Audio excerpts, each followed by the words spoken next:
بەشێک لە چاودێرانی سیاسی هەرێمی کوردستان شکستی حکومڕانی هەرێم بۆ بێئەزموونی و نەبوونی سەرکردەیەکی کاریزما و دەستێوەردانی دەرەکی و گەندەڵی لە هەمان کاتدا سازشکردن لە بنەما ئاینەکان تا ئەوەی خۆراوا لەیان ڕازی بێت دەگەڕێننەوە. نەبوونی یەکڕیزی و بوونی زۆنی جیاجای دەسەڵات لە باشووری کوردستان درێژەی ئەو هۆکارە نەرێنیانن کە بۆ شکستی دەسەڵات لە هەرێمی کوردستان دەگەڕێنرێتەوە. ئەوەی کە ئێستا مەترسیی گەورە بۆ ئەم کیانی خۆمانەیە دوانە یا دووش بە بۆ چوونی منەوە زۆر مەسلەی گەندەڵیە، مەسلەی ناعەدالەتە، مەسلەی نەبوونی ئیدیۆلۆژیایەکە کەوا بگونجێ لەگەڵ واقعی ئەو ملەتە.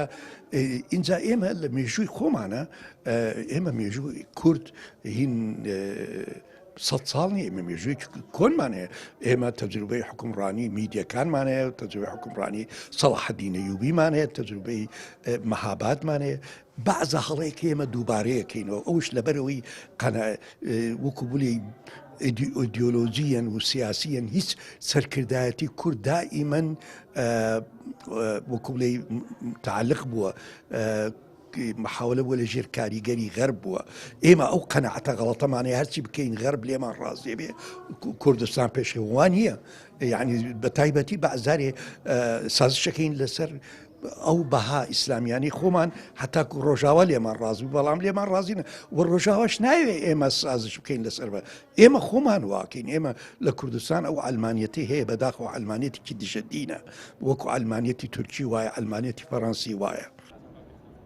مامۆستایەکی زانکۆپی وایە خەڵک لە دەسەڵات و شێوەی حکومڕانی پارتی و یەکێتی و هاوبەشەکانیان بێزار بووە. دەشڵێت هۆکاری شکستەکان ڕوونن و پێویستە لەمە و دواتەنها سەرنج بخرێت لەسەر چارەسەر و هەنگاوی کردەیی بۆ بنرێت. ئەو مامۆستایی زانکۆ پێشی وایە هیچ حکومڕانیەکی خراپ تا سەر نامێنێت، چارەنووسی دەسەڵاتدارانی هەرێمیش یان ڕۆیشتن یانە یا خود دەرکردن.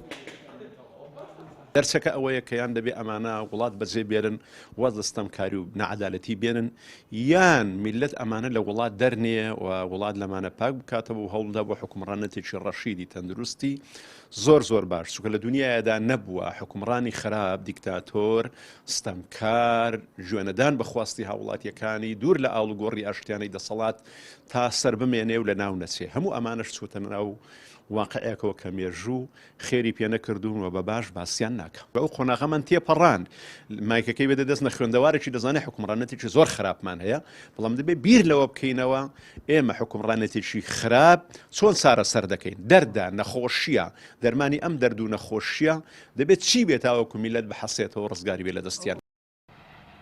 ئەوەی دەبینرێت دەسەڵاتدارانی هەرێم خۆیان لە خەڵک و تەواوی سێکتەرەکانی دیکەی ژیان پیرۆستە دەزانن و ئامادەنین هیچ جۆرە قوربانیەک بە خۆیان بدەن.